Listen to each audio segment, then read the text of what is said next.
আসসালামু আলাইকুম, hello everyone, কেমন আছেন আপনারা? আজকে অনেক দিন পর সন্ধ্যায় কিছু না কিছু বানাচ্ছি। আজকে খুব খেতে ইচ্ছে করছিল, ভাবলাম কিছু একটু বানিয়ে মুভ দেখতে দেখতে খাওয়া যাবে। তো আজকে বানাচ্ছি পটেটো পাকোড়া আর সাথে ফ্রেঞ্চ ফ্রাই। এই যে বড় আলুটা দেখছেন, ওটাতে ফ্রেঞ্চ ফ্রাই আর ছোটো ছোটো আলুগুলো দিয়ে পাকোড়া বানানোর জন্য সেগুলোকে গ্রেট করে নিচ্ছি। আর এই গ্রেট করতে করতে আমার আঙুলটা কেটে গিয়েছে আর এত ব্যথা যা বলার মতো না। তো আপনারা যারা গ্রেট করবেন অবশ্যই সাবধানে করবেন, কারণ এই জিনিসটা খুব ধারালো হয় আর হুট করে লেগে যায় হাতে, আর একটু না একটু লাগেই। এটা কনফার্ম থাকেন, এখানে গ্রেট করতে গেলে একটু না একটু লেগেই যায়। তো আমার আলুগুলো প্রায় গ্রেট করা শেষ। এই যে দেখুন কতটা সফট আর কতটা সুন্দরভাবে গ্রেট হয়েছে। এভাবে গ্রেট করলে কিন্তু পাকোড়াগুলো অনেক সুন্দর মুচমুচে হয়, খেতে ভালো লাগে। তো আমি এর জন্য এইটা দিয়ে গ্রেট করে নিয়েছিলাম। তো ওটাকে এক সাইডে রেখে আমি ফ্রেঞ্চ ফ্রাইয়ের জন্য আলুটা কাটার জন্য আলুটা নিয়ে ফেলি। একদম পাতলা পাতলা করে স্লাইস করে করেছি। খুব যে পাতলা করেছি তা না, মোটা একদম পাতলা করলে আবার সেদ্ধ করলে সেটা একদমই নরম হয়ে যায়, এটা তো মাথায় রাখতেই হবে। কিন্তু আমার চাকুতে ধার প্রায় অনেকটাই শেষ, এর জন্য কাটতে একটু খুব বেশ কষ্টই হচ্ছিল। আর কাটার সাইজটাও খুব একটা ভালো হচ্ছিল না এর জন্যই।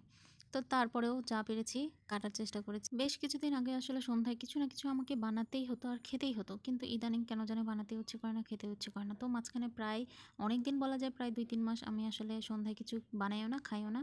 আর ক্ষুধাও তেমন ছিল না, এর জন্যই আসলে ক্ষুধা লাগলে তো অবশ্যই বানাইতাম। কিন্তু মাঝে মধ্যে চা আর নুডলসটা খাওয়া হতো। এটা আসলে বানিয়ে তো খাওয়ার মতো তেমন কিছু না, নুডলস বানানো এমন কোনো আহামরি কোনো কিছু না।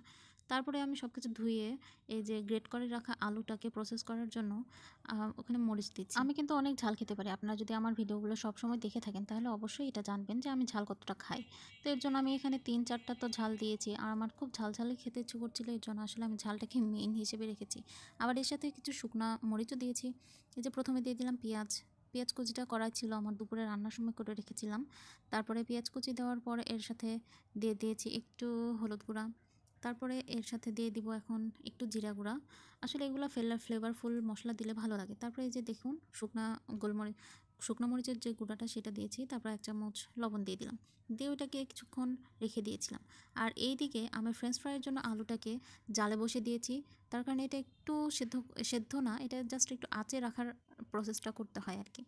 তারপরে আবার আমি গ্রেট করে রাখা আলুতে 1 চামচ দিয়েছি বেসন, তারপরে 1 চামচ দিয়েছি চালের গুঁড়া, দিয়ে ভালোভাবে মাখিয়ে নিচ্ছি। আসলে এই পাকোড়াগুলো করা এমন কোনো আহামরি কাজ না, এটা কম বেশি সবাই পারে। আমি জাস্ট আপনাদের সাথে ভিডিওটা শেয়ার করছি, এটাই আপনাদেরকে শেখায় নেয়, আপনারা হয়তো আরও অনেক ভালোভাবেই পারেন। পাকোড়াটা রেডি করে রেখে এদিকে ফ্রেঞ্চ ফ্রাই সেদ্ধ করে নেওয়া আমার প্রায় শেষ। তো এটাতে একটু চালের গুঁড়া আর একটু বেসন দিয়ে আর একটু লবণ দিয়ে আমি এটাকে মেখে রেখেছি। এটা এখন ভাজলে অনেক মুচমুচে হয়, এর গাটা অনেক মুচমুচে হয়, এর জন্য আর কি চালের গুঁড়াটা দিলে একটু ভালো হয়।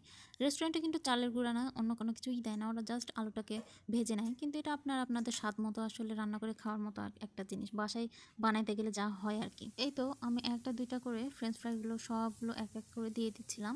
একটার সাথে আরেকটার গাতে লাগানো আসলে উচিত না এই সময়, আসলে একটার সাথে আরেকটার একবারে সব ঢেলে দিলে গায়ের সাথে লেগে যায় আর সেগুলো ছড়ানো খুব মুশকিল হয় আর খুব বিরক্ত লাগে। এর জন্য আমি একটা একটা করে দিই। অলমোস্ট আমার ফ্রেঞ্চ ফ্রাই ভাজা শেষ হয়ে গিয়েছে, এখন আমি পাকোড়াগুলো একটা একটা করে দিয়ে দিচ্ছিলাম। আসলে আমার হাত কেটে গিয়েছিল, আমি তো বললামই তখন গ্রেট করতে করতে।